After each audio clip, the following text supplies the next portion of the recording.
it came to me from an architect in Western Australia who said to me, "Did you know the expression by the Aboriginal people, you must touch the land lightly?" Now, I hadn't heard of this.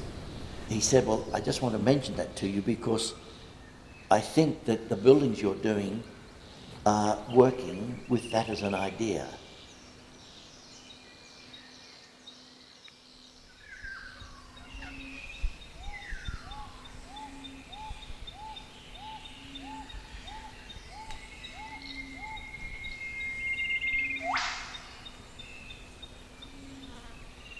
In this particular site, beautiful rocks coming down the hillside, remarkable eucalypt forests, a whole range of trees that are so beautiful, large trees. But we then soon discovered that between these rocks was a passage where the Aboriginal people used to come and be able to get down into the valley to negotiate the escarpment and be able to move through this site and then down into the valley. And so the house then started to realise the importance of the pattern of movement through the landscape.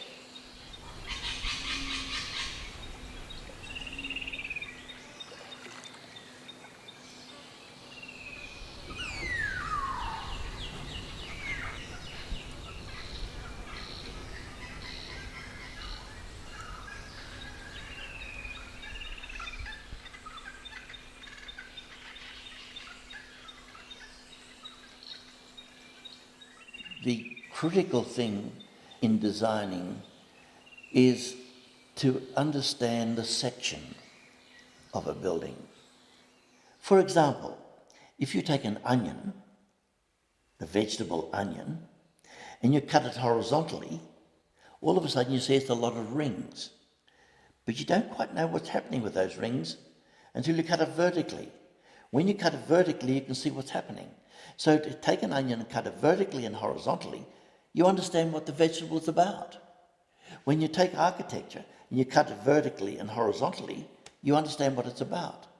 Now, that vertical section and horizontal section allows you to start manipulating those spaces in a way that is inclusive of bringing sunlight in, of bringing wind in, of bringing light in, or excluding it.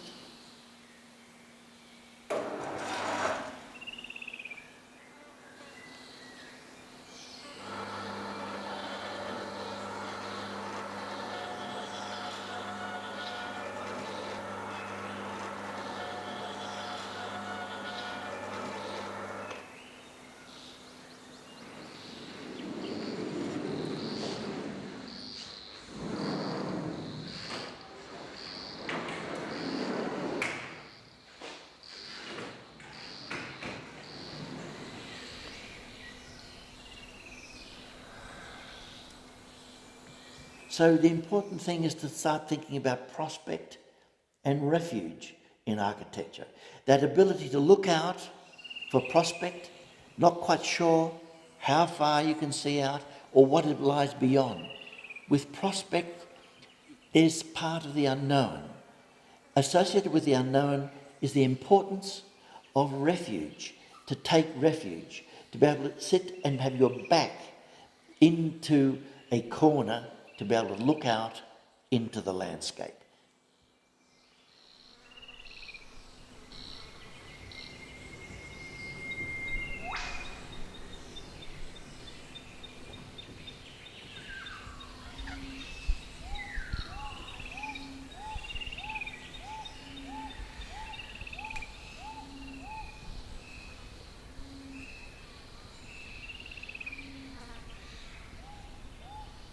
And then all of a sudden I realised that the Aboriginal people in the caves I had experienced up in northern Australia also had prospect and refuge.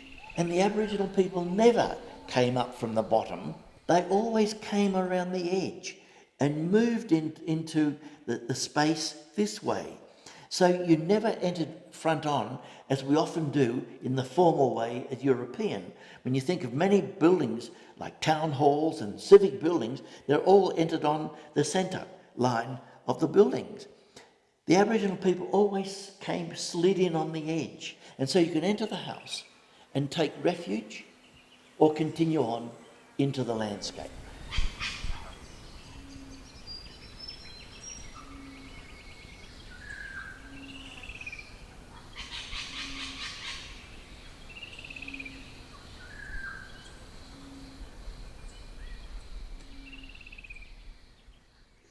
One of the things that is devastating to most of us in this country is the power of the fire.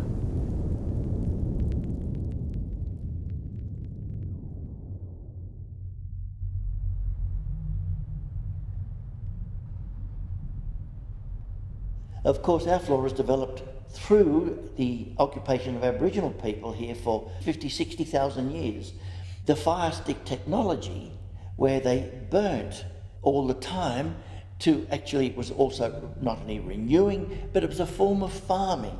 And it made very powerful the eucalypt that was able to not only withstand fire, but required fire to actually pop the seeds out and onto bare ground that was burnt, and those seeds would crack open, and often rain would follow within the next week or two, and so you got renewal of the flora.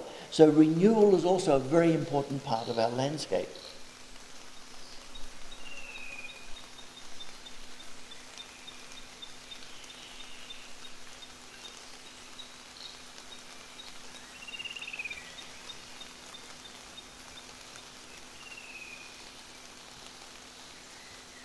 And when I'm in a very severe fire zone, I have very little flammable material external.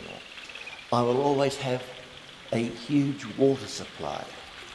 And in the house, we've installed what I call an inundation system. We can have the sprinklers going. The house is clad in water.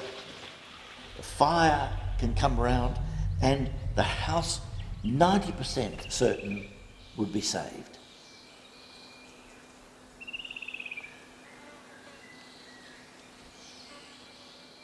The other thing about our flora is that because of the stresses in the landscape, in other words, the rainfall combined with the heat, the flora is developed in a way that you get very thin leaves. Now, the consequence of that, of course, is that there is more sun that comes through, so you get a dappled shade. It's a very, very beautiful, luminous shade.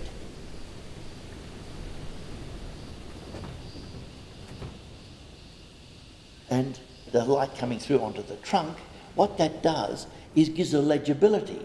The other thing is that with many of our trees, the leaves themselves are high as a canopy. You don't get leaves close to the ground. So it reveals the structure. So that structure represents to me a great legibility. So in my architecture, there's a clarity of structure, there's order within that structure, there's a legibility in the structure. And so the flora has been very important to me.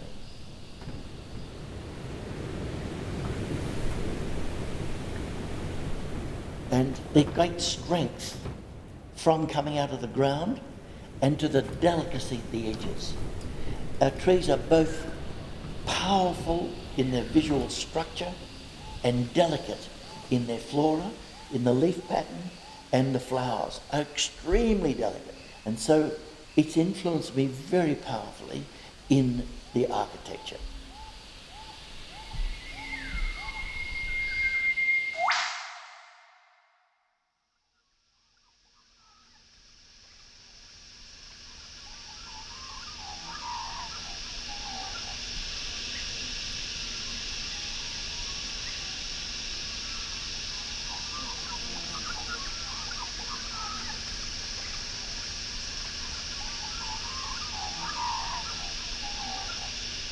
At the Arthur and Yvonne Boyd Education Centre that my wife Wendy Lewin and younger architect Reginald Lark, we worked on that together. And when I arrived on the site, Boyd had already built 2 new buildings, and the combination of the 3 buildings produced a little complex. When we designed the new complex, we wanted to retain the general feeling of Boyd's arrival, as he always had experienced the 3 houses, and that the new building would reveal itself eventually.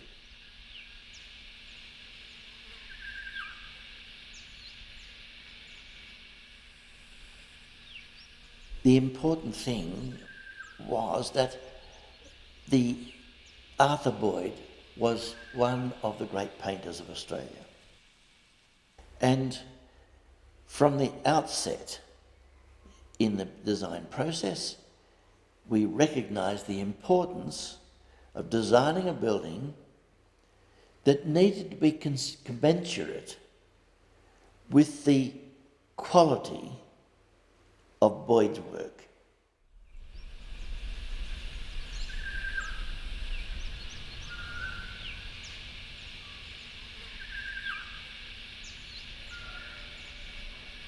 The Boyd Centre is required to have accommodation for 32 people.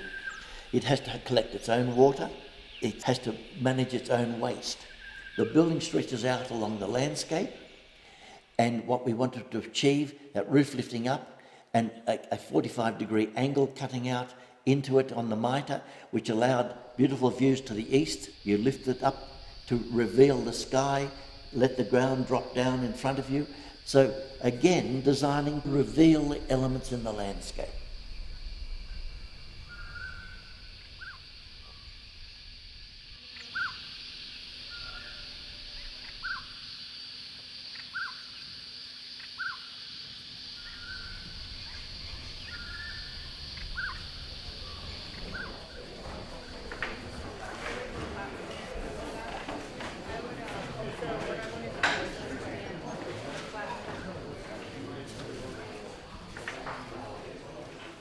I also believe that a building shouldn't be such that it's demanding your attention.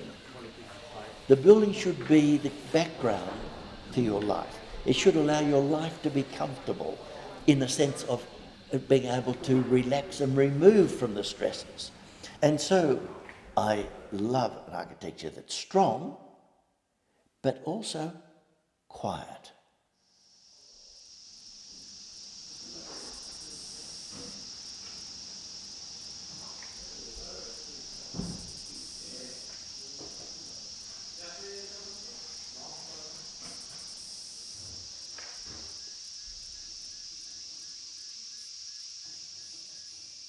And if you look at Boyd's paintings, Boyd was very much into 2 places.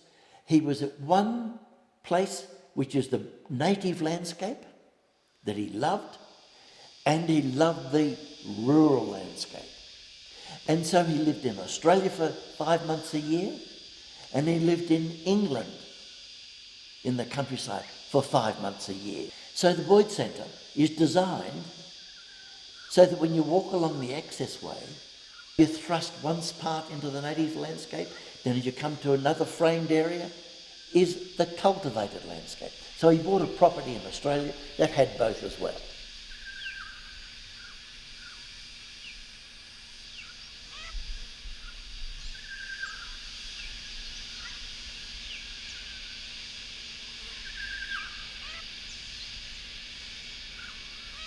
And to be able to have accommodation that where you are framing the view. So at every bed level there is a window so the kids can just sit there and look out to the view, and you'll see there's a frame around it. So you're framing the views like you frame a painting.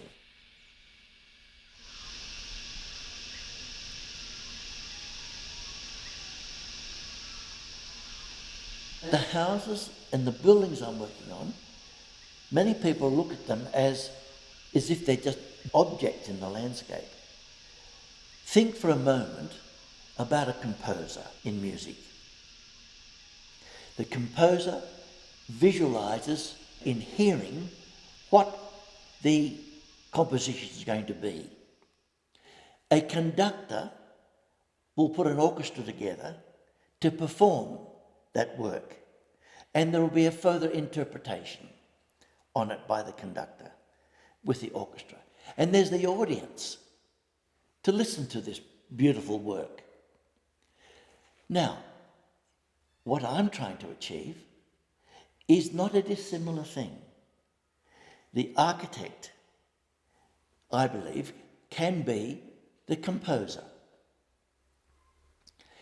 The instrument is the building that allows nature to enter the environment, and the occupants are the audience.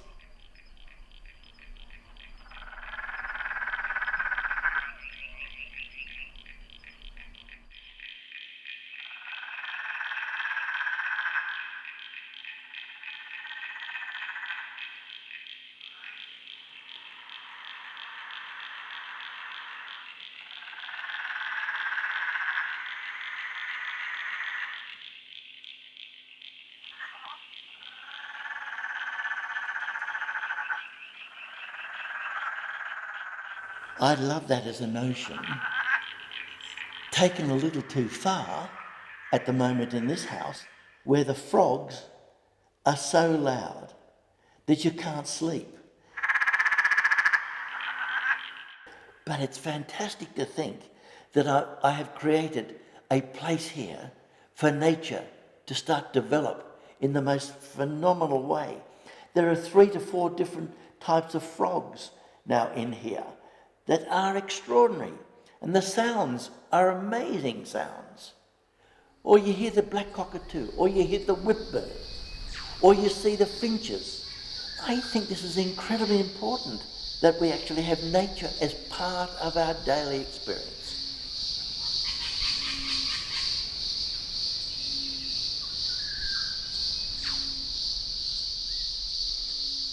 They're good grippers.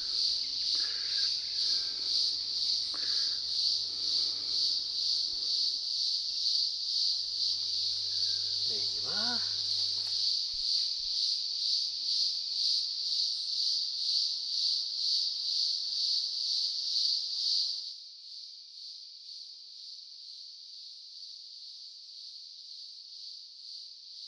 There is a very big difference between the words simplicity and simplistic. Simplicity contains complexity. Simplicity is the other face of complexity. For example, if you make a beautiful stock in cooking, it comes from all the flavours of the food boiled down to a cupful.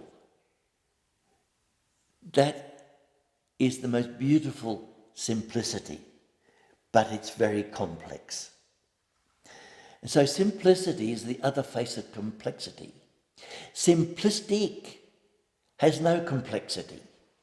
So in understanding simplicity, one needs to understand how one can bring, like a beautiful stock, that complexity into a resolution where something is working to act 3 ways or 4 ways. For example, those blades not only give you the collection of the winds, but because they're facing east, they also give you balanced light. They also give the privacy, but those blades also frame the view. In other words, bringing the design right down to the essence of what's necessary. An architecture of necessity.